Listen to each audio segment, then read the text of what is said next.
선생님 요즘에 네. 장을 볼 때마다 느끼는 건데 참 물가가 지금 무섭게 오르고 있어요. 맞아요. 금리도 그렇고 이 금리가 이렇게 지속적으로 오르는 이유가 뭘까요? 금리요? 네. 그 부분은 사실 길게 말씀드려야 되는데. 아, 그래요? 네, 코로나 시절 이후에 네. 사실 굉장히 그 복잡한 부분이 있거든요. 네, 그래서 사실 당연히 물가가 올라가기 때문에 물가를 잡기 위해서 이율이 이렇게 올라가는 거고요. 네. 이 모든 거는 이제 코로나 시절에 아무래도 억눌려 있던 금리라든지 뭐 소비라든지 워낙 이렇게 눌려 있었기 때문에 네. 그게 이제 튀어 올리면서 간단한 예를 들었을 때 어떤 뭐 물속에 풍선 같은 걸 집어 넣는다면 다시 그 압력만큼 팍 튀어 오르잖아요. 네네네. 거의 뭐 그렇게 말씀하시는 분도 많이 엄청나게 계십니다. 좋은 예네요. 네네. 지금 계속해서 오르는 추세이고 어느 정도 크게 오르지 않았나 싶기도 해요. 네. 억눌렸던 뭐 소비 심리 그런 것 때문에 물가가 계속해서 사람들이 돈을 쓰니까 네. 물가가 오르는 거거든요. 네. 돈을 쓰니까? 그렇죠. 돈을 쓰니까 오르는 겁니다. 돈을 안 쓰니까 오르는 게 아니고요? 아니죠. 돈을 쓰니까 오르는 거예요. 네, 돈을 안 쓰면 물가가 떨어지죠. 돈을 너무 많이 쓰기 때문에 물가가 오르는 겁니다. 금리 인상은 언제까지 지속이 될까요? 전망을 해본다면 뭐 네네. 정확하지 사실- 않겠지만 네네네. 사실 올해 들어서 9월이라든지 이후에 인플레이션 레이트이 조금 안정화되긴 했어요. 이 정도로 계속 안정화된다면 내년 중반 정도부터는 조금씩 떨어지는 부분을 볼 수 있지 않을까 싶습니다. 안녕하세요 선생님. 네, 안녕하세요. 네, 선생님 간단하게 자기소개 좀 부탁드릴게요. 안녕하세요. 저 캐나다에서 주택담보대출, 즉 모기지 담당하고 있는 성백송이라고 합니다. 선생님 그럼 캐나다에는 언제 오셨고 왜 오게 되셨죠? 네, 저는 2005년도에 캐나다에 오게 됐는데요. 네. 뭐 그렇게 큰 뜻을 갖고 온 건 아니고요. 사실 저희 와이프 권유로 오게 됐습니다. 영국에서 유학생활을 할 때 저희 와이프를 만났었거든요. 근데 사실 저는 이제 유학생활 마치고 한국에 갔을 때 그렇게 해외에서 살고 싶다는 생각을 해본 적은 사실 없어요. 저희 와이프가 해외에서 좀 나가서 사는 게 어떻겠느냐 뭐 그런 얘기를 좀 하더라고요. 그거를 계기로 이민을 좀 준비하게 됐습니다. 그러면 영국에는 얼마나 계신 거예요? 영국에서요? 선생님? 2년 동안 있었습니다. 2년? 어떤 공부를 하셨는지 여쭤봐도 될까요? 비즈니스 쪽 공부했습니다. 비즈니스 쪽? 네, 대학. 그럼 대학을 나오신 거예요? 아니요, 대학교 졸업했기 때문에 네. 대학원 과정을 했었죠. 그러면 소장님 지금 은행 몇 년 차시죠?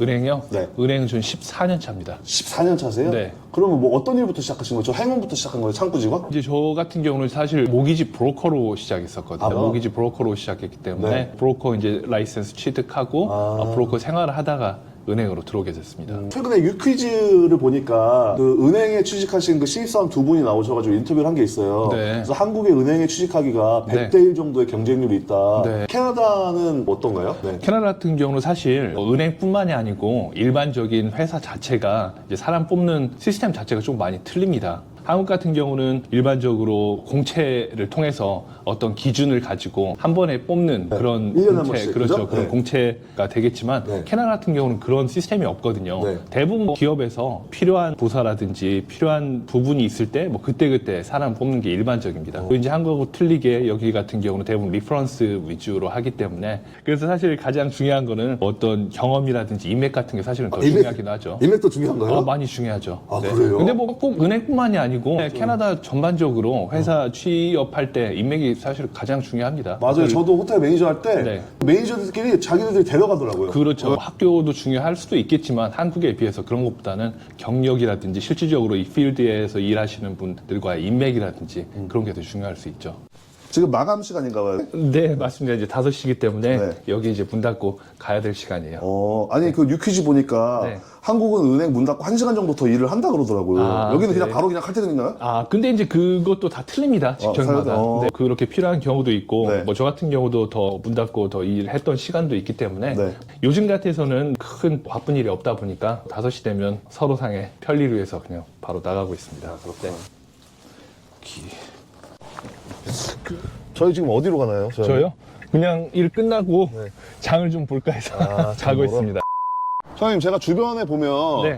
요즘 금리가 너무 올라가지고 주변에서 집 살려고도 안 하고 팔려고도 안 해요. 네. 그렇게 되면은 지금 소장님이 일하시는 부분에 있어서 타격이 없는지. 일반적으로는 타격 있을 수밖에 없긴 한데요. 네. 이제 생각보다 조금 타격을 줄일 수 있는 게 뭐가 있냐면 밴쿠버 시장에 신규 분양이 많거든요. 사실 지금 거래가 그렇게 많이 이루어지지 않았다고 하더라도 사실 2년 전, 3년 전에 집 사놓으신 분들이 지금 컴플리션 하시는 분도 많이 계시기 때문에 바쁘지 않다고만 할 수도 또 없습니다. 맞습니다. 특히나 이쪽 저희 있는 랭리 지역 같은 경우는 어마어마하게 신규 짓고 분양이, 있죠. 어마어마하게 짓고 있고 또 지금 현재 완공되는 것도 많이 있고 뭐 계속해서 짓고 있고 하기 때문에 상대적으로 그나마 조금 충격을 덜 수가 있습니다. 아니, 그러면 지금 소장님이 일하시는 은행에서 네. 몰기지 스페셜리스트로 일을 하기 위한 뭐 조건이 있나요? 뭐 대학을 꼭 나와야 된다, 네. 대학원을 나와야 된다, 뭐 이런 조건들이요?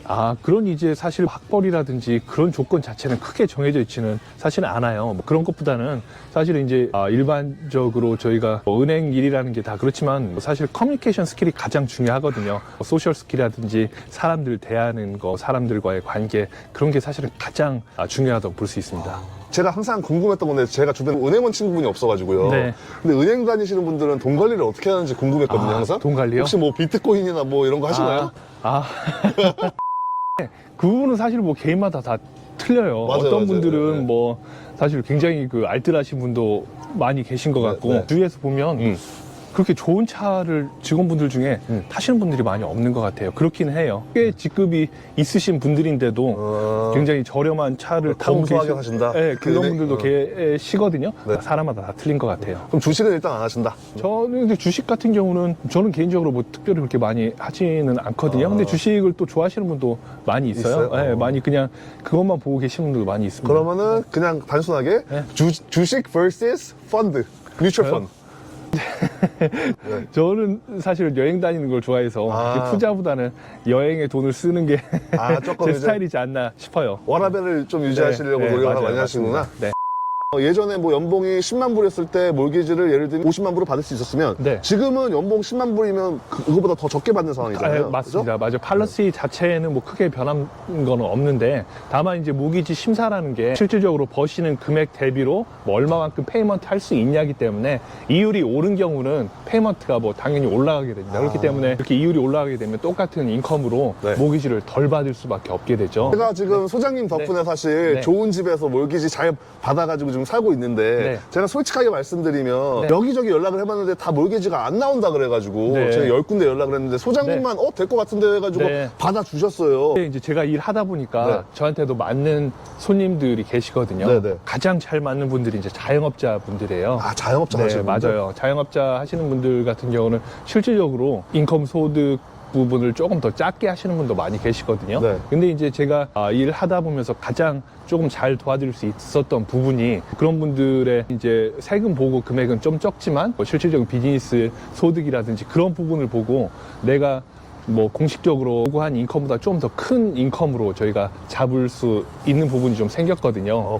은행마다 비즈니스 프로그램이 또 따로 있기도 해요. 저희 은행도 그랬고요. 네, 그렇기 때문에 이제 좀 승인을 내드릴 수 있었습니다. 어쨌든 지금 이 자리를 빌어서 너무 감사하다는 네. 말씀 드리고 싶습니다. 네네. 감사합니다. 네, 제가 고맙습니다. 만약에 5년 전에 네. 제가 신규 분양을 받았어요. 네. 그래서 완공이 만약에 올해예요. 네. 근데 5년 전이랑 지금이랑은 사실 금리가 완전히 틀리잖아요. 네. 5년 전에는 제가 충분히 몰기지를 받을 수 있었지만 지금은 네. 네. 몰기지를 못 받는 상황이 올 수도 있을 것 같은데 같은 네. 연봉이어도 맞아요. 네, 맞습니다. 그런 경우는 없나요? 네, 아주 좋은 질문이신데요. 네. 네. 보통 뭐 은행마다 틀리긴 하지만 이제 제가 일하는 은행 같은 경우는 2년이라든지 3년 후에 네. 완공될 프로퍼티에 대해서도 지금 승인이 가능하시거든요. 지금 해놓으면 네. 나중에 컴플리션 당시에 다시 심사를 하지 않고 그대로 컴플리션을 하실 수가 있습니다. 그러니까 뭐 예를 들어 지금 인컴으로 가능하시다면 뭐 사실 2년이 됐든 3년이 됐든 후에 이제 완공하실 때 걱정하실 필요 없이 컴플리션 하실 수가 있게 되죠. 이율 부분을 홀드하지는 못하죠. 왜냐면 지금 2년이나 3년 후에 이율까지를 맞춰 드릴 수는 없긴 하지만 근데 또 이율 부분도 어느 정도 캡을 정해드리긴 합니다. 캡이 어떤 거냐면요. 네. 지금 뭐 2% 이율이다. 네. 4%라든지 5% 정도로 네. 어느 정도 캡은 해드려요. 그러니까 예를 들어 네. 2년 정도의 승인 되신 분들은 좋았죠. 왜냐면 2년 정도 전이면 그 당시 이율은 2% 때였지만 네네. 지금은 6% 넘는 이율이기 때문에 그러니까요. 사실 그 당시에 뭐 캡을 어느 정도 4%라든지 5%만 해놓으셨다고 하더라도 이익이네요. 훨씬 이익이시죠. 그 당시에는 느끼지는 못하셨겠죠. 그냥 뭐 웃는 얘기로 뭐 쓸 일이 있겠습니까만 이렇게 했을 수도 있겠죠. 근데 이제 지금 생각해보면 엄청 낮은 이율이거든요. 그것도. 그러니까요. 그거 네. 그때 캡션 온 분들은 신의 한 수였겠네요. 지금 은행 15년 차 일을 하고 계신데 네. 이렇게 금리가 높았던 시기가 15년 동안 있었나요? 15년 동안은 없죠. 그러니까 굉장히 저희가 좀 어려운 시기예요. 그죠? 맞아요. 지금 금리가 많이 높은데 네. 만약에 10억짜리 집을 사고 싶다. 네. 다운 페이먼트 20%는 보통 하잖아요. 네, 그러면은 8억을 빌려야 된다. 네. 연봉이 얼마가 있어야 되나요? 아, 그거 굉장히 크게 어려운 질문인데. 아, 그래요? 어려운 질문이에요? 네, 아까도 말씀드렸는데, 네. 정답은 사실은 없습니다. 네. 사실은 어떤 분들 상황에 따라서 자영업자실 수도 있고, 월급쟁이다라고 가정했을 때. 월급쟁이고 아무것도 네. 다른 특이 사항이 없으시다고 하면, 적어도 부부 합산이라든지 뭐 그런 부분에서 네. 20만 불 가까이는 돼야 되지 않을까 싶어요.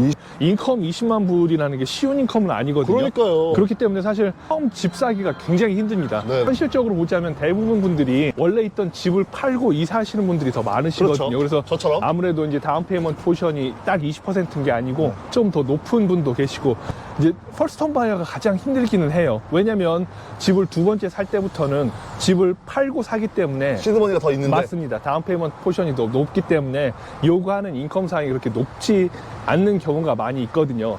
처음 집을 아무것도 없는 상태에서 사야 된다면 굉장히 그 인컴 부분이 좋으셔야겠죠. 아니시면 요즘 같은 경우는 부모님이라든지 뭐 개런터를 해주신다라든지 다운 페이먼트를 보태해 주신다라든지 이런 게 꼭 한국 분들뿐만이 아니고 일반적인 일이 됐습니다. 소장님 지금 한국에서 대학교까지 나오시고 네. 어떻게 보면 국내파의 지금 이민 1세대신데 네. 지금 이 자리까지 오는 게 소장님은 뭐 별거 아니라고 그냥 저한테 말씀을 하셨지만 네. 사실은 제 3자부에는 굉장한 일이거든요. 한국에서 사시는 분들도 그렇고 네. 이 자리까지 지금 소장님까지 올라오실 수 있었던 거짓만의 비결이 있다면 뭐가 있을까요? 아, 근데 진짜 굉장히 부끄러운 질문이고, 사실 진짜 대단한 일도 아닌데 대답하기도 사실은 부끄러운 질문이기도 하거든요. 네. 근데 지금까지 버틴 거라고 한다면 너무 티피컬한 답변일 수도 있지만, 이 일을 할 때 열심히 했습니다. 하나하나 업무에 대해서 최선을 다했죠. 뭐 할 수 있는 만큼은. 특히나 저 같은 경우는 손님들하고도 굉장히 다들 잘 지내고 있거든요. 그 이유 자체도 아무래도 조금 더 나름대로 즐겁게 일하려고 하고 있고, 꼭 어떤 뭐 급여라든지 그런 부분을 떠나서 그냥 즐겁게 일하려고 하는 편이에요.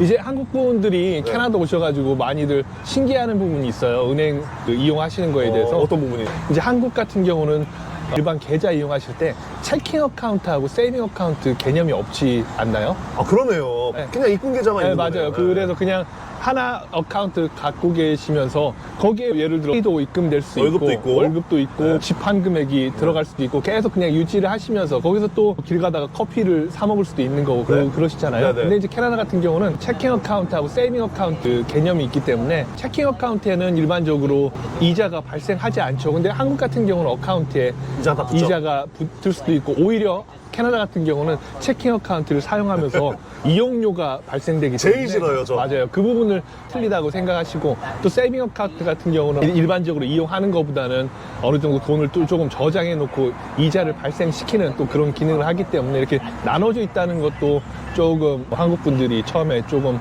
틀리게 생각하는 부분인 것 같고, 또 많이들 신기해하는 부분이 요즘에는 많이 사용이 줄긴 했는데 체크 이용하시는 분들, 체크, 한국 같은 경우는 종이 체크? 이용하는 부분이 사실 굉장히들 신기해 하셨죠, 사실. 근데 요즘에는 또 이 트랜스퍼가 생겨서 체크 이용률이 많이 줄어들긴 했지만, 그래도 개인끼리 체크를 써서 돈 거래한다라든지 그런 부분을 조금 틀리게 생각하시긴 하더라고요. 여기 같은 경우는 온라인 뱅킹 기능이 한국만큼 많이 크지는 않다고 보실 수도 있죠. 뭐 맞아요. 이체 금액이라든지 이런 것도 제한도 많이 있고 많이 하기 있어요. 때문에 그런 부분에 반해서 또 여기는 그렇게 금융사고라든지 이런 게 그렇게 많지는 않거든요. 대부분 은행들이 굉장히 보수적입니다. 모든 부분에 일 처리에 있어서 보수적으로 처리하다 보니까 아무래도 조금 사고 부분에 대해서 많이 줄일 수 있는 것 같아요. 소장님 그럼 앞으로 목표가 있으실까요? 사실 지금 하는 일 계속 하고 싶습니다. 지금 하는 일에 만족하고 있기 때문에 네. 특히나 이제 집 사시고 이런 분들을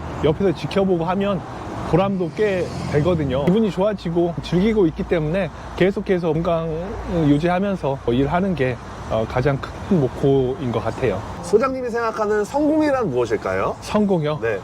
그 성공이란 게 사실 저 같은 경우는 이제 솔직히 말씀드리자면 그렇게 성공을 추구하는 타입은 또 아니거든요. 성공이라는 건 그냥 저 같은 경우는 그냥 하루하루 행복하게 사는 게 저한테는 가장 큰 행복인 것 같아요. 그렇게 성공에 연연하지 않는 게 성공인 것 같습니다. 아, 너무 네. 좋은 답변입니다. 네. 하루하루 매일매일 행복하게 네. 사시는 성백송 소장님 되시길 바라면서 네. 오늘 인터뷰 마무리하겠습니다. 감사합니다. 네, 고맙습니다.